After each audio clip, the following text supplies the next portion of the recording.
Maju mundur wacana reshuffle, dialog kita lanjutkan kembali masih bersama Ikrar Nusa Bakti. Mas Ikrar, Anda mengatakan bahwa reshuffle itu perlu. Ya. Tapi kapan? Itu waktu yang tepat. Ya.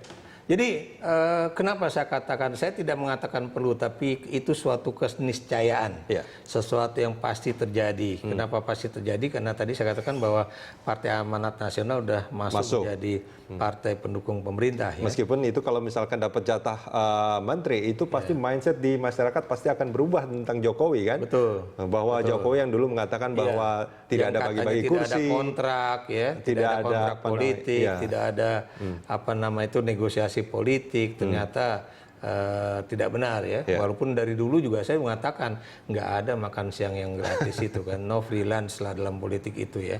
Nah, terkait dengan kapannya, kalau buat saya sih kalau memang dia harus dilakukan akhir tahun ini sebelum tanggal 1 ya. Sebab kalau kemudian sudah mulai masuk Januari, Anda tahu sekarang kan anggaran kita itu kan sudah mulai 1 Januari, dan Anda juga tahu bahwa Presiden mengatakan bahwa tidak ada lagi itu nanti bahwa anggaran 1 Januari kemudian anggaran baru keluar Maret, secara resmi Maret atau April kan gitu kan. Ini tidak langsung, makanya kemudian tender-tender kan dilakukan sejak bulan November atau Oktober. Jadi di situ menunjukkan betapa percepatan kinerja kabinet itu memang sudah akan dijalankan ya. Dan kalau memang begitu, ada baiknya seorang menteri itu memang diganti pada akhir tahun ini. Kenapa demikian? Supaya menteri baru itu jangan terkaget-kaget ketika dia masuk, waduh kok saya sudah harus menjalankan satu perencanaan yang bukan saya buat sendiri ya. Jadi samalah waktu Jokowi menjadi Gubernur DKI Jakarta, dia kan juga harus melakukan, atau waktu menjadi presiden dia harus melakukan perubahan-perubahan anggaran dan sebagainya jangan sampai itu terjadi ya. Dan menurut saya ya, lagi-lagi memang harus kita katakan bahwa dengan tiadanya garis besar haluan negara ya, itu namanya pemerintah itu harus mengacu kepada RPJPN ya. Jadi rencana, bukan RPJPN ya, rencana pembangunan jangka panjang nasional sampai 2025, dan kemudian yang dibagi lagi ke dalam 5 tahunan melalui RPJMN ya, rencana pembangunan jangka menengah ya nasional. Itu harus jadi pegangan. Dan dari dulu ya, kenapa Andrianov punya satu problem besar, karena dia agak sulit untuk mengaitkan antara rencana pembangunan yang sudah disusun oleh Bappenas dengan nawacitanya Jokowi yang boleh dikatakan pada saat itu belum ada tolak ukurnya. Gitu. Nah ini kan menarik sebetulnya Mas Ikrar, kalau kita bicara soal seandainya reshuffle itu betul-betul terjadi gitu. Pertimbangan-pertimbangan kalau kita bicara soal pemerintahan, trust publik itu juga menjadi salah satu yang sangat penting sebetulnya. Ya, apa yang ada di masyarakat sekarang bahwa Pak Jokowi ini, seperti itu, tidak begini dan tidak begitu, itu kan sebetulnya juga harus dijaga. Nah, kalau reshuffle itu terus terjadi, apakah memang ini harus mengambil dari apa yang diusulkan oleh partai politik atau kalangan profesional itu lebih harus menjadi pertimbangan utama menurut Anda? Jadi begini, lagi-lagi dasar utamanya itu adalah tadi kinerja kabinet ya. Apakah itu berasal dari partai politik atau dari kalangan profesional murni, itu yang harus kita perhatikan ya. Kemudian yang kedua tentunya Pak Jokowi juga harus mempertimbangkan posisi dari masing-masing partai pendukung itu ya. Jangan sampai kemudian satu diganti dan kemudian tidak ada penggantinya, sehingga kemudian posisi partai itu di kabinet juga berkurang. Itu juga harus diperhitungkan. Tapi yang sangat diperhitungkan itu adalah orang yang akan menduduki jabatan itu bukan atas dasar tawaran dari partai-partai politik atau desakan dari partai-partai politik untuk diganti. Kenapa demikian ya?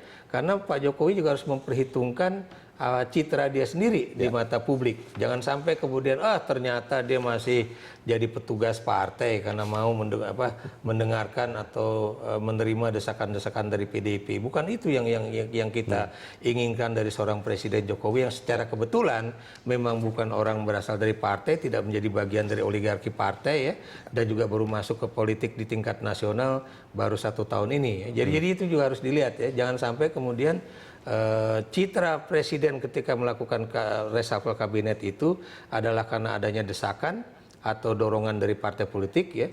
Yang kedua, orang yang tadi saya katakan harus dipilih itu harus benar-benar track record-nya itu diperhatikan ya. Mau informasi dari BIN atau dari BAIS atau dari track record pribadi dari CV-CV-nya itu dari juga perlu KPK juga dipelajari. mungkin waktu itu kan kita pernah juga ya, KPK juga harus didengarkan kembali ya. Jangan sampai kemudian ketika dia mengambil menteri kemudian tidak ada laporan dari KPK, nanti orang akan mengatakan tuh kan bahwa Jokowi itu cuma pencitraan aja ketika mereka meminta ada catatan dari KPK atau tidak pada saat pembentukan kabinet pertama itu. Ya, Mas Ikrar, menurut Anda ini karena pertimbangan anggaran yang sudah harus dimulai berjalan per Januari itu. Artinya seandainya reshuffle itu memang harus dilakukan, mestinya bulan Desember ini. Itu harus diambil keputusan. Kalau buat saya jangan ditunda-tunda lagi.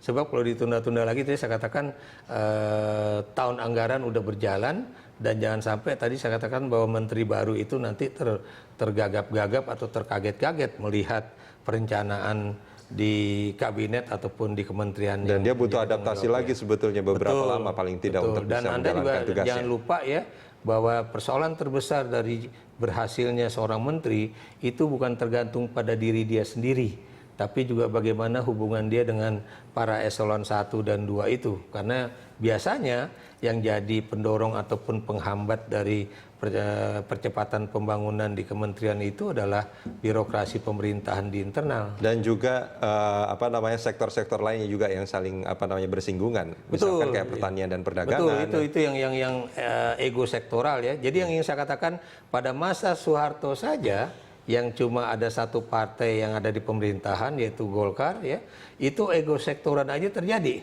Apalagi dengan kabinet yang berasal dari macam-macam partai ditambah lagi kelompok profesional murni, bukan mustahil ego sektoral itu juga bercampur baur dengan politik partai dan kepentingan partai itu sendiri. Artinya ketidakberhasilan kabinet pun sebetulnya tanggung jawab presiden juga bagaimana dia mengkoordinasikan semua sektor kabinet-kabinetnya supaya bisa bekerja sama sebetulnya. Betul.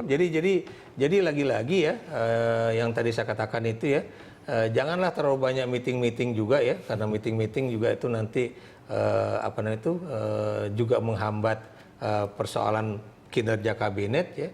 Dan kemudian juga jangan kemudian banyak sekali poin-poin yang harus diingat oleh para menteri untuk dijalankan ya, karena Anda tahu ya bahwa setiap menteri itu mendapatkan perintah dari presiden itu harus dijabarkan oleh para eselon 1, 2, dan 3 itu ke dalam program. Dan Anda tahu ketika program itu sudah dipersiapkan, jangan kemudian minggu depannya lagi ketika rapat kabinet kemudian ternyata rencananya diubah ya. Dan itu kadang-kadang terjadi pada era SBY. Dan kalau itu terjadi buat saya itu tadi mempersulit kinerja kabinet itu sendiri, termasuk juga ya dengan bagaimana antar kementerian itu.